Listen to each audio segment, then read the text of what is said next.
Bismillahirrahmanirrahim. Assalamualaikum warahmatullahi taala wabarakatuh. Salam sejahtera dan selamat petang pada rakan-rakan media.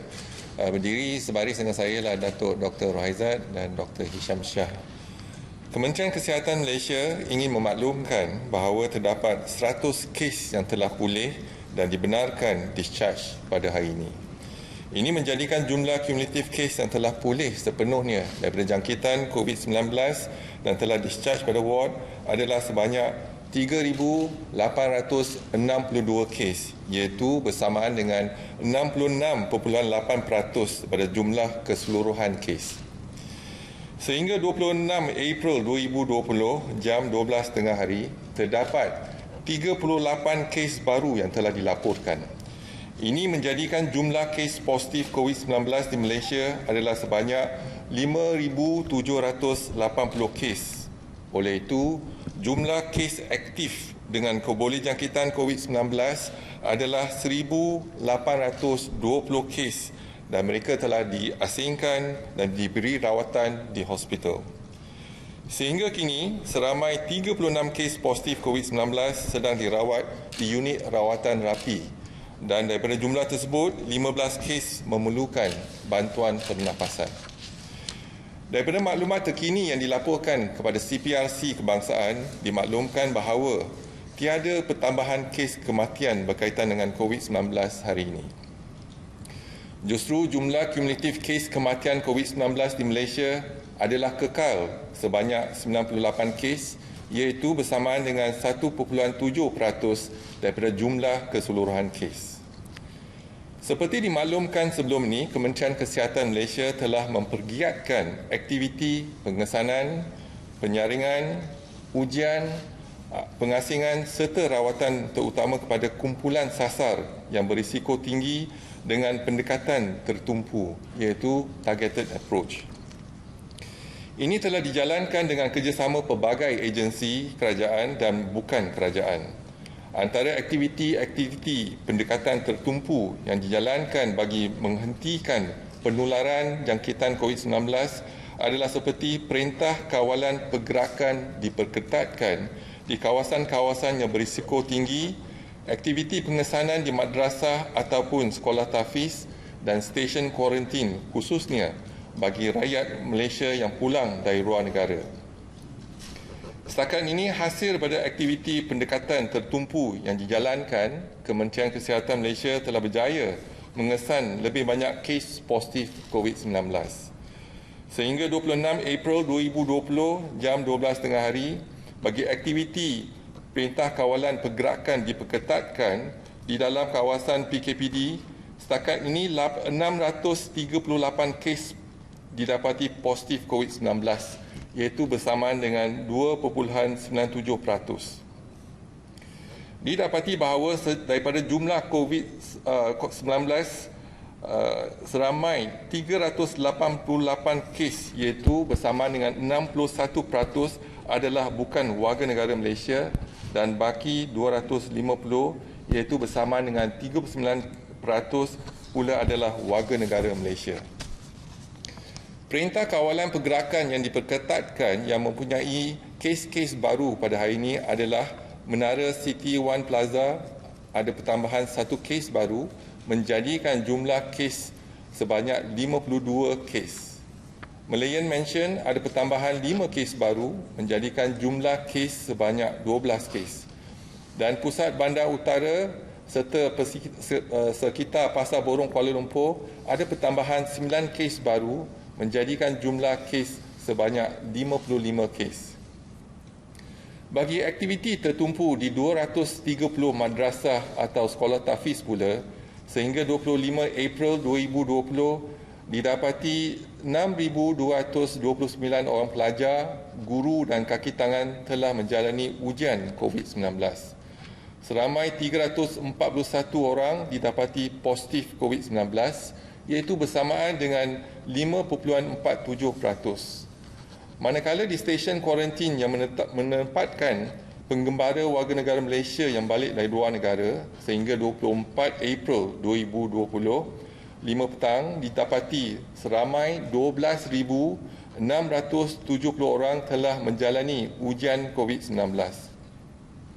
Seramai 139 orang didapati positif COVID-19, iaitu bersamaan dengan 1.1%.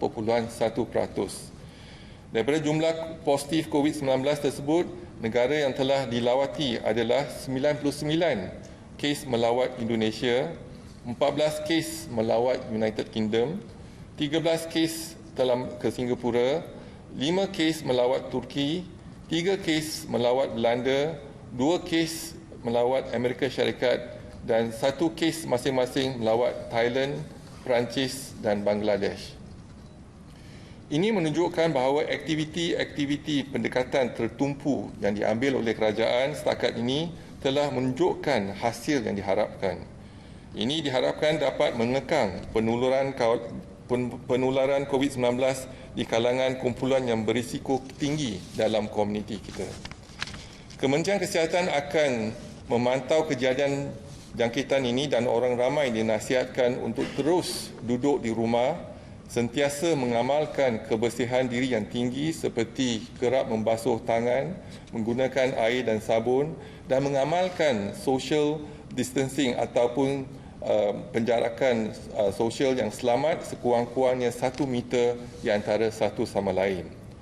Orang awam dipohon untuk memainkan peranan masing-masing dalam menangani kejadian COVID-19 di Malaysia. Maklumat lanjut mengenai kejadian COVID-19 di Malaysia boleh juga didapati melalui saluran Telegram CPRC Kementerian Kesihatan Malaysia. Maklumat yang diperolehi akan dimaklumkan daripada masa ke semasa. Seterusnya, saya akan maklumkan kluster perhimpunan di Seri Petaling, iaitu bilangan sampel yang ambil setakat ini ialah 30,625 dan bilangan kes positif ialah 2,130, iaitu ada pertambahan 18 kes daripada generasi kedua dan bilangan negatif ialah 27,033. Setakat ini kes melibatkan 5 generasi. Seterusnya, laporan kluster COVID-19 yang aktif di Malaysia. Kluster persidangan gereja di Kuching, Samarahan dan Serian ada pertambahan 2 kes menjadikan jumlah 165 kes. Kluster flat Kampung Baru iaitu di Titiwangsa ada pertambahan 2 kes menjadikan jumlah 36 kes. Kluster Pasentren ada pertambahan 1 kes menjadikan jumlah 90 kes. Kluster Tablik Makassar Johor ada pertambahan 1 kes menjadikan jumlah 27 kes. Kluster Hospital Muar ada pertambahan 1 kes menjadikan jumlah 24 kes. Lain-lain kluster tiada pertambahan kes. Seterusnya, hari ini kita dapati ialah jumlah kes positif ialah 5,780 bersamaan dengan 4.22% daripada jumlah individu yang disampel ialah 136,941. Dan saya buka kepada apa-apa pertanyaan, silakan. Hi, Dato'. Dato', I'd like to ask about Taman Mega Morning Market that was closed and a trader was tested positive. Yes, we were informed that in Pasar Awam, there's actually one of the traders noted to be positive. So, as part of our active case detection to the close contact, there was informed that there are 60 traders there. So, we have closed the market and we will screen and test all the 60 because they are considered as a close contact to the traders. So, we hope that we were able to detect anyone that is positive associated with them. And from our experience, close contact, the detection rate is about 30%. Dato', about the Menara City 1, how will the ministry change the procedure to make sure that this kind of miscommunication or whatever doesn't happen again? So basically, it's the implementation. So I think what's more important for us, although we already have the guiding principle, but the implementation we need to relook at how we can actually avoid such mass gathering and practice the social distancing. So we will work closely with the police perhaps we have to look not only the whole block, but then probably level by level, each floor, then to screen each floor. So I think it's more towards coordination, and we have instructed the PKD to take action on this. Assalamualaikum Datuk. Saya ada satu soalan. Sebelum ini Datuk ada menyatakan akan berbincang dengan MOT berhubung langkah terbaik yang perlu dilakukan terhadap anak-anak kapal yang pulang dari luar negara. So, apa perkembangan berhubung perkara itu? Ya, perkara ini telah dibincangkan, tetapi dalam kita melihat kalau ada anak-anak kapal yang tidak singgah ataupun bermalam di tempat tersebut dan mereka kembali, jadi kita akan melihat kepada sama ada dia orang ada gejala atau tidak. Dan juga kita lihat pada anak kapal penumpang-penumpang di kapal terbang tersebut kalau ada mereka yang positif. Contohnya kalau ada penumpang yang positif, kita akan menjejaki mereka iaitu penumpang dan juga memaklumkan kepada anak kapal tersebut. Jadi yang itulah perbincangan kita untuk kita perketatkan dari segi saringan kita ke anak-anak kapal tersebut. Salam Datuk. Kita dimaklumkan bahawa peniaga dari Pasar Taman Mega dan juga Pasar Awam Bahau mereka mempunyai sejarah perjalanan dekat Pasar Kuala Lumpur. Jadi apakah tindakan akan diambil terhadap Pasar Kuala Lumpur dan juga adakah itu dikenal pasti sebagai satu kluster yang baru? Ini bukan kluster yang baru. Kita dapati peniaga tersebut adalah daripada kluster Pasar Borong Kuala Lumpur dan kembali ke Bahau dan menjalankan perniagaan di situ. Jadi ialah kluster, kita anggapkan peniaga tersebut adalah kluster Pasar Borong Kuala Lumpur. Tetapi sekarang ni kita akan saring dan uji 60 peniaga di Pasar Awam tersebut dan saringan telah pun bermula dan kita harap kita dapat kawal jangkitan penularan Covid-19 di kalangan pasar peniaga di Pasar Awam tersebut. Dato' is regarding the Taman Mega Pasar Awam. You mentioned that there's 30% for the close contact. The 30% meaning is possibility of getting infected or 30% of the close contact? No, 30% is a general statement because you look into our cases, 5,780. We are doing the screening for those PUI, close contact, and the misi bantuan. I think two penumpang passenger were positive. So with the high risk PUI as well as close contact, we realized that the close contact, the detection rate is about 30%. This is a general percentage that we got. Which means if we were to look into close contact, the chances of positive is much higher as you compare to EMCO, for example, in one region. When we screen and test everyone in that region, our detection rate is only about 2.9%. So it's much higher if we are focusing on the close contact. If we were to focus on the Sri Petaling gathering, our detection rate about 10%. So if we were to focus on the toughest group, our detection rate about 5%. So that is actually a general percentage in terms of the incidence of. Okay, then the second question is, I think Bandar Utama SMP person, they actually posted regular customers of Pasar Pagi Taman Mega advised to test themselves for COVID-19 at the hospital as well. Is this necessary or advice for unless they have a positive contact, then only they need to do the testing. But what's more important is we want to encourage them to avoid public gathering. So distancing is also very important. And make sure that they continue to wash their hand, for example, from one stall to another. So this is a new norms that we need to make sure that we take all the precautionary measures and maintain good personal hygiene. Datuk, semalam kerajaan Thailand telah maklumkan bahawa 2 rakyat Malaysia positif COVID-19 di negara tersebut. Jadi setakat ini ada tak Kementerian Kesihatan menerima sebarang data ataupun statistik daripada kementerian luar berkenaan dengan rakyat Malaysia yang positif COVID-19 di luar negara? Dan soalan saya yang kedua adalah sekiranya mereka menerima rawatan di luar negara, mereka telah pulih dan mereka pulang ke Malaysia, adakah mereka masih akan diletakkan di bawah pemantauan? Okay. Masih biasa dia bila ada mereka rakyat Malaysia, warga negara Malaysia yang dikesan positif, dia akan maklum pada International Health Regulatory komiti di Kementerian Kesihatan, dan kita akan catatkan dalam rekod kita, dan mereka kena patuh kepada garis panduan contohnya di negara tersebut. Itu yang lebih penting. Jadi sebelum negara tersebut izinkan mereka kembali, mereka perlu patuh kepada garis panduan yang ditetapkan di negara tersebut. Contohnya untuk kuarantin, dan kalau dia positif dia akan dimasukkan kuarantin untuk lebih kurang 2 minggu, dan sama ada mereka boleh kembali ke tidak.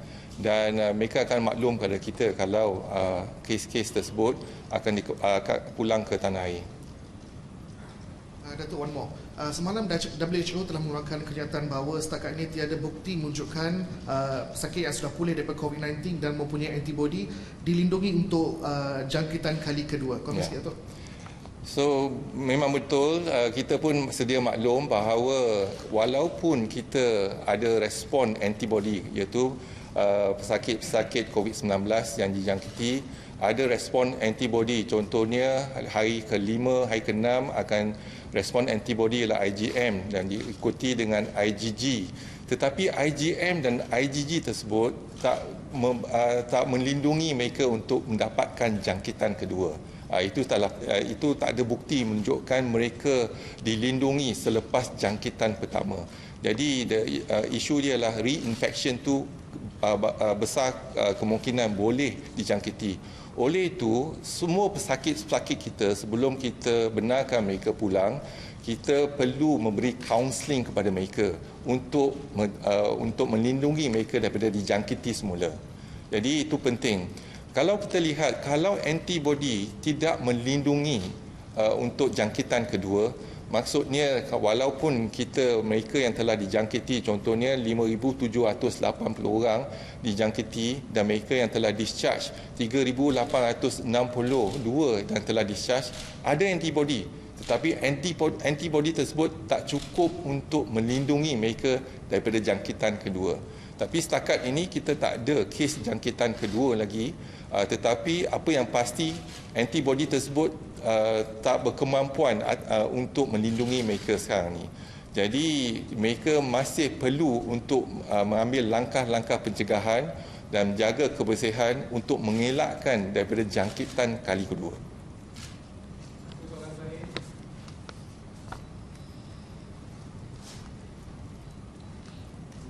Sorry, Dato', just the last question about the 94th case kematian in Johor terlibat anggota Kesihatan KKM. So we see Dr. Jamila, she refuted 2 days yesterday that her cause of death, it was not because of lack of PPE but because of she got infected from her colleague. So can Dato' confirm on this? So yes, is she a jurawat in Pakar Hospital? That's right.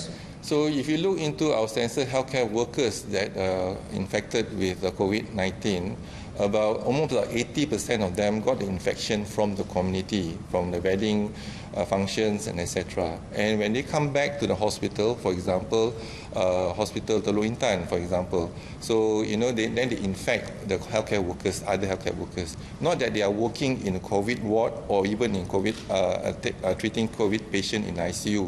So to date, none of our healthcare workers working in a COVID ward or treating COVID patient in ICU got infected. So those got infected, that they are mainly in non-COVID ward, and they got the infection mainly from either, most of them got 80% got from the community. So that's one. So it's not an issue of PPE. PPE, yes, if you're in the ICU, you're treating the COVID patient, you need to wear the full PPE. That's mandatory for them to do so. But more importantly, we also realize that the infection comes from Aili and Sari. That's the reason why we, for the public or private sector, make sure that they are protected before they examine the patient. And more importantly, if they are going to do some clinical procedure, make sure they put on the PPE.